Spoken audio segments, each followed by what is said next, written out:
Bien, y hay un momento determinado en donde además de estudiar la carrera de psicología, vos pensabas, bueno, en algún momento me tengo que ir a Montevideo. Bueno, ahí me fui antes de estudiar porque en Paysandú no hay universidad. No, claro, pero por eso. Pero cuando dijiste, yo me tengo que ir a Montevideo, Sí. que voy a estudiar psicología, dijiste, acá voy con la música también.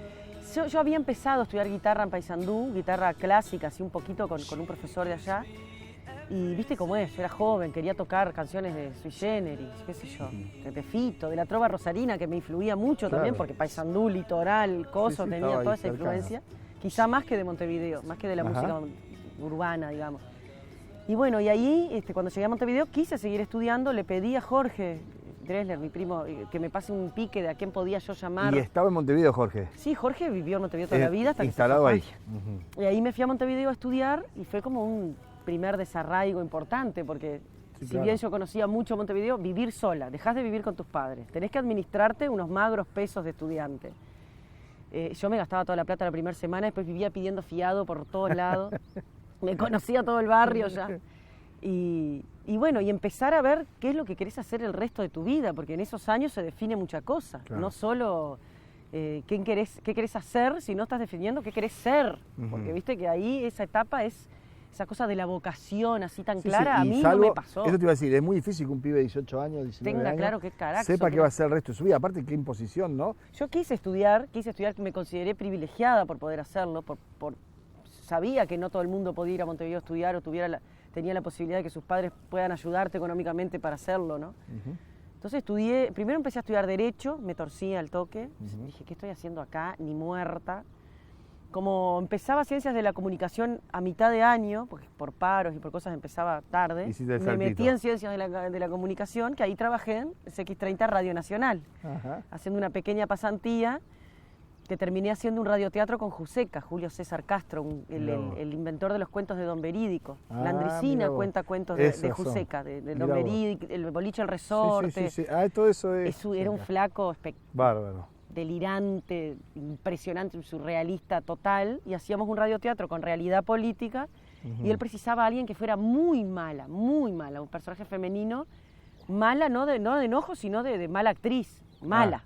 Entonces llegaba, me tiraba el guión, me subrayaba con fluorescente, guión escrito a máquina.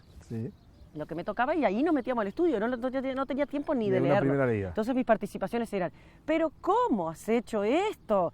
Juan Raúl, unos nombres delirantes. Él le gustaba que yo fuera así que metiera la pata, torpe, cruda.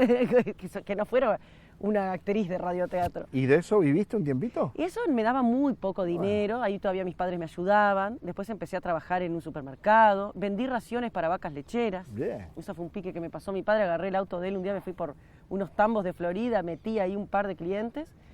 Y con eso, que viste que compran cantidad, unos tambos grandes, con eso, dos meses, tres meses. Me entraban, sin hacer más nada, me entraba una cantidad de plata para mí en ese entonces. Suficiente como poder seguir haciendo como para música. darme algún gustito, nada, y sobrevivir ahí en Montevideo. Y tratar de no pedirle para mis viejos, porque mis viejos siempre te daban, pero yo ya, desde que vivía sola, era como que no tiene sentido. Después trabajé en un supermercado, estudiaba, trabajaba, ensayaba. Y mientras tanto la música. La música en paralelo siempre, estudiando guitarra.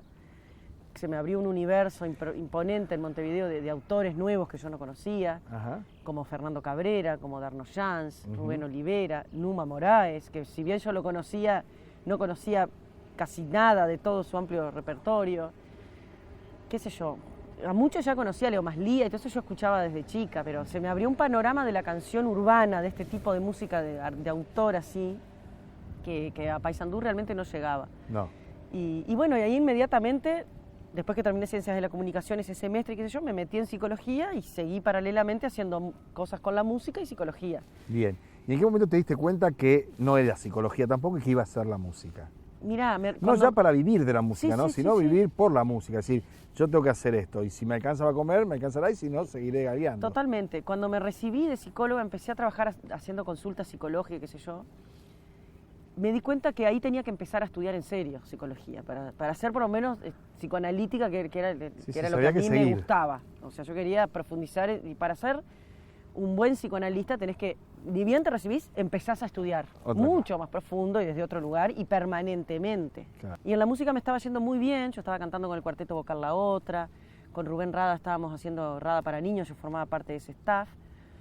Y se me fue más fácil, se me fueron abriendo más puertas desde el lado de la música que de la psicología, y en un momento dije, bueno, me la juego a sobrevivir de esto. Entonces empecé a dar talleres de canto colectivos con adultos mayores. Bueno, y después feliz. viene el toque, digamos, el paso a la industria, digamos, ¿no? Y después ahí en esa etapa Donde que hay... yo ya estaba por cumpliendo los 30, qué sé yo, siempre trabajando en proyectos con otros grupos, cantando como intérprete, con un universo sonoro diferente, quizá el mío original, que tenía más que ver con el folclore, sino otro tipo de músicas, rodeada por otro tipo de músicas en Montevideo.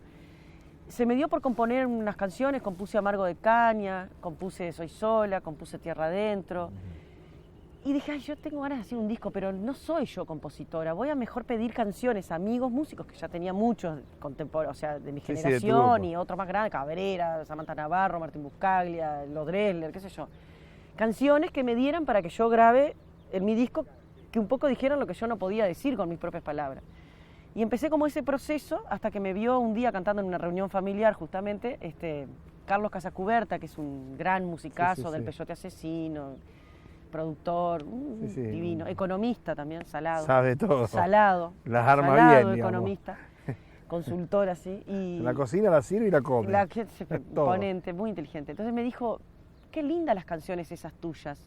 ¿En qué andás? Le digo, no, mirando en esto. A mí me gusta todo eso, pero me gustaría más que vengas a mi casa todos los viernes y me traigas una canción nueva.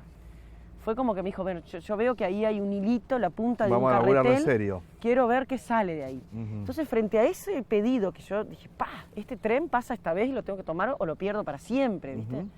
Me lo tomé recontra pecho y todos los jueves de noche terminaba como loca las canciones, le llevé canciones, y así nace Soy Sola. Bien. Me lo produce él, o sea, yo grabé el disco sin tocarlo.